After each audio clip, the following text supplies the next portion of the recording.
রাজা ছাড়া যেমন রাজ্য চলে না, ঠিক কানাইয়া ছাড়া কি গোষ্ঠ খেলা হয় নাকি? তোরা একটু ধৈর্য ধর, আমি নন্দালয়ে যাব আর আসবো। এই অনুমতি নিয়ে শ্রীরাম রওনা হলেন নন্দালয়ে।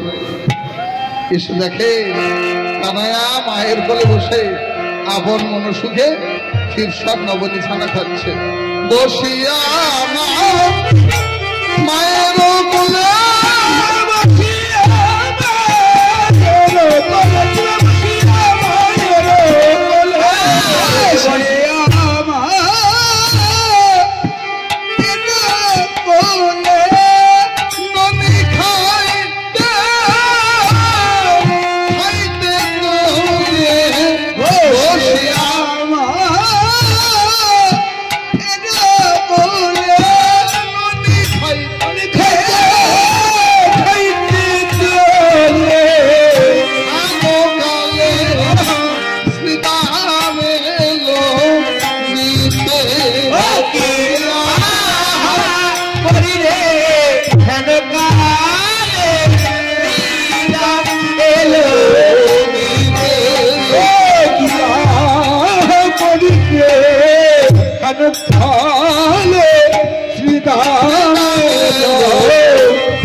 এসে দেখে কানাইয়া তখনও মায়ের কোলে বসে ক্ষীর স্বর্ণনি খাচ্ছে।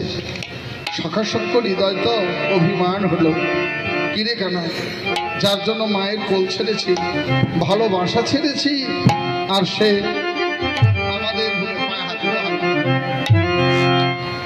বসে অমনি সে এখনো মায়ের কোলে বসে ডলি খাচ্ছে। অভিমান করে বৈমুখ হয়ে কানাইয়াকে সম্বোধন করে বলতে লাগলেন, শ্রীদাম যা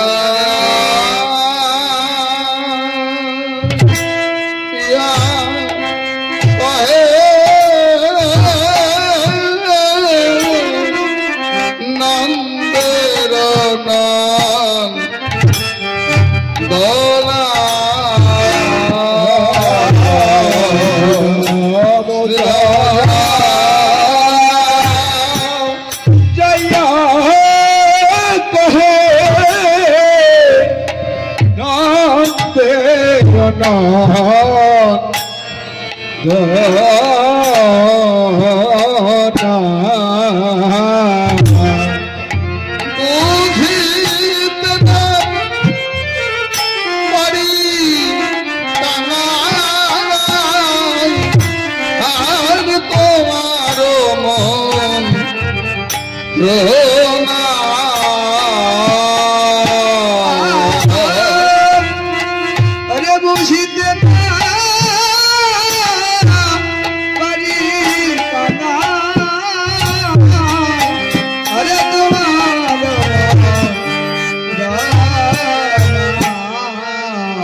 যাবি না ভাই,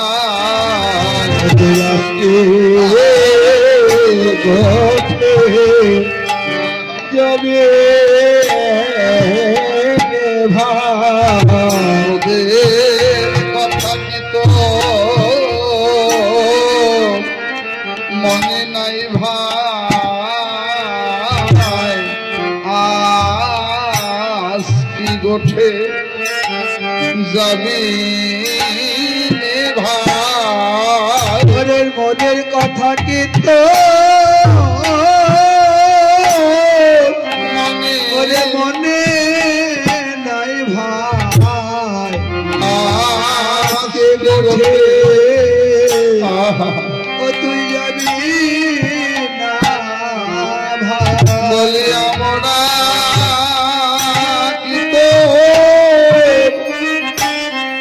কেউ নাই কানা,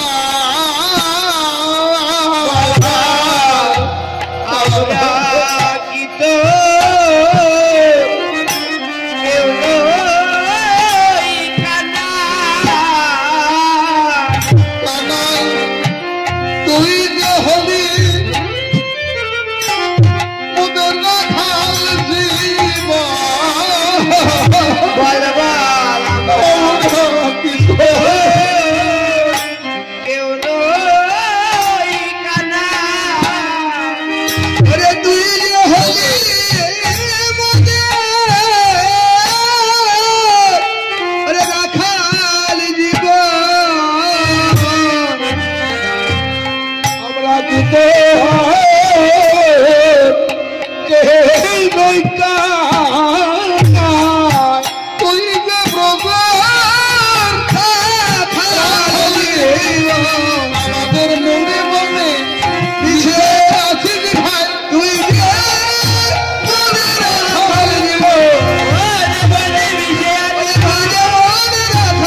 ও আমরা দরিদ্র কাঙ্গালিনী ঘরের ছেলে, আমাদের ভালোবাসার কথা মনে নাও থাকতে পারে, কিন্তু ঘরে যে ধেনুর পাল বাঁধালে ওদের হাম্বা হাম্বা রব কি তোর কানে যায় না?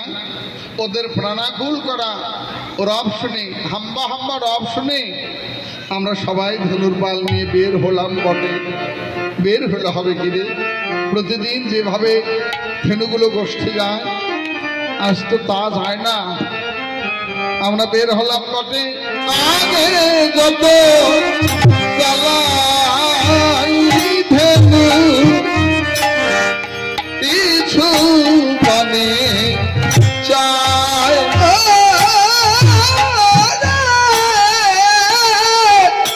ওরে আগে যত ওরে চালাই ধেনু ওরে পিছু পানে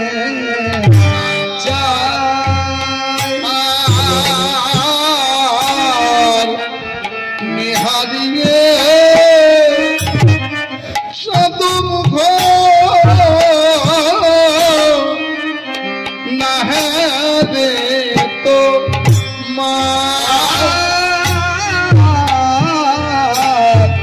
ওরে নিহারে ওরে চাঁদ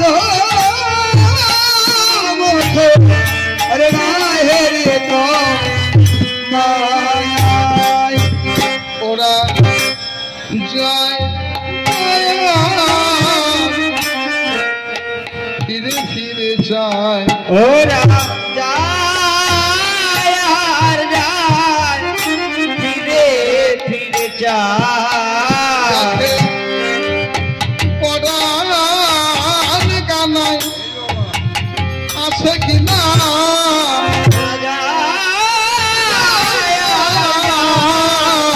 फिरे फिरे जाय देख জীবন কানাই আছে কিনা ওরে আছে কিনা ওরা একবার কয় তিন পাতি ছায় আছে কিনা আছে কিনা